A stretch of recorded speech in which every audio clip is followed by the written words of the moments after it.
My name is Trafzer, West Coast Swing professional. You may recognize me from shows such as The Sweet Life of Zach and Cody or audience member from So You Think You Can Dance, seasons 2 and 3. Well, I'm here today to give a little PSA on the do's and don'ts of attending West Coast Swing workshops.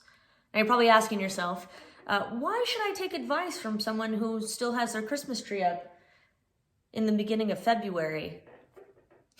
Well, to that I say, tip number 1, always arrive to class early and make sure you are stretched and warmed up. In particular, in the morning workshops when those ballrooms are especially cold. That means shoes are on and ready.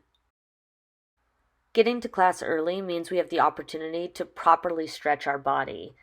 And hey, once that's done, you can show off your cool new moves you learned during quarantine to the hot guy across from you in the ballroom. He's definitely looking. Oh yeah. And plus, if you get up extra early, you get to enjoy a hot cup of bean juice. Delicious. Tip number 2, wear appropriate attire to the workshop. This look is a tad formal, so you might want to save it for Saturday night. Well, personally, I think this is a very appropriate look. Go Lakers. Now, onesies tend to trend on the side of more casual, but then again, I do love an otter. This outfit is definitely more formal in the fact that it is a classic routine outfit, but it does come with a matching helmet. You know what they say, safety first, am I right? You don't need to be dressed up by any means, but wearing clothes that you and other partners will feel comfortable in is key. Wear whatever makes you happy and is considerate of other people. Turns! Tip number 3. Always have good hygiene. Good hygiene habits, especially now, are critical when we get back to dancing at conventions. Regular showering, using perfume and deodorant, washing your hands or using hand sanitizer, brushing your teeth, changing your clothes when you're sweaty, these are all keys to having good hygiene. Considering this dance has little to no personal space or boundaries, good hygiene is essential in adding to a clean and safe workshop environment. I couldn't show you guys me in the shower, so here's me pretending to use Clorox wipes on my armpits. Tip number 4, please don't go up to the instructor prior to the class and say, "Hey, what are you teaching in this hour? Because if I don't like it, I'm going to go to another workshop or go have some breakfast." Typically, class titles shown on the event schedule will lay out what the topic is for that instructor's class. If by chance it's not on there, just simply ask the instructor, "Hey, what do you plan on covering today?" And leave it at that. Tip number 5, refrain from side conversations while the instructor is teaching. Side conversations during class time can be extremely distracting, not only for the instructor, but for the other students they're trying to learn as well.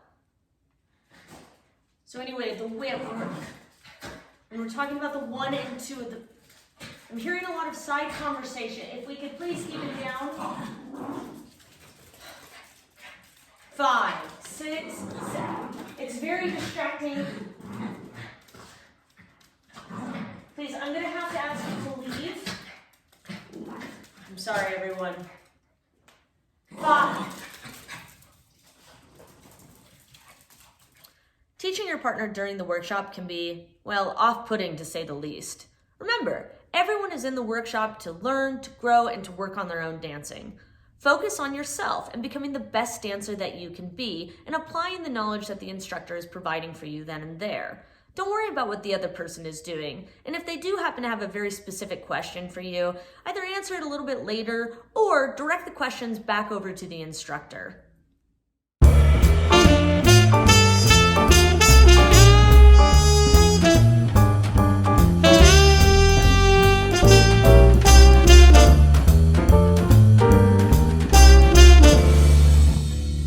Number 6, refrain from asking the instructor questions like, "Well, why does this couple teach this subject this way and you teach it the other way?"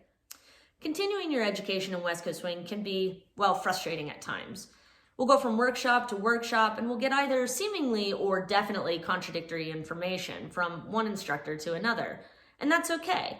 Usually that's because this dance that we love so much is ever evolving and changing. The way that we get to where we want to be as a West Coast Swing professional, there's no one right way.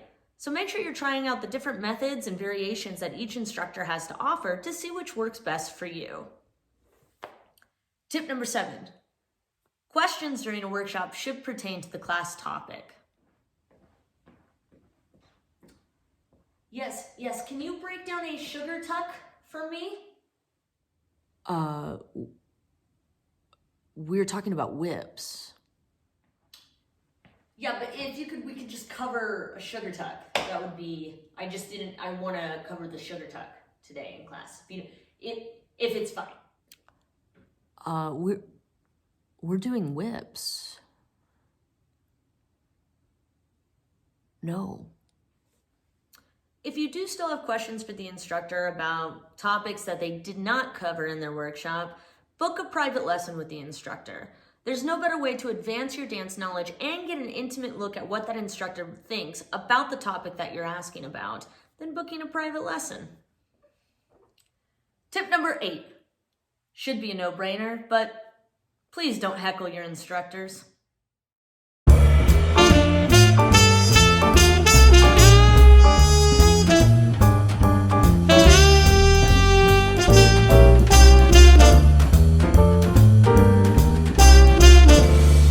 Tip number 9. Have a sense of humor and enjoy yourself. And last but not least, tip number 10. If I'm ever teaching a workshop, always be there. Is that good? Yeah? Well, I hope you enjoyed your PSA tips on do's and don'ts during the workshop. Again, I am Trafzer. I miss and love you guys all so much. Stay safe, stay healthy. I can't wait to dance with you all again soon.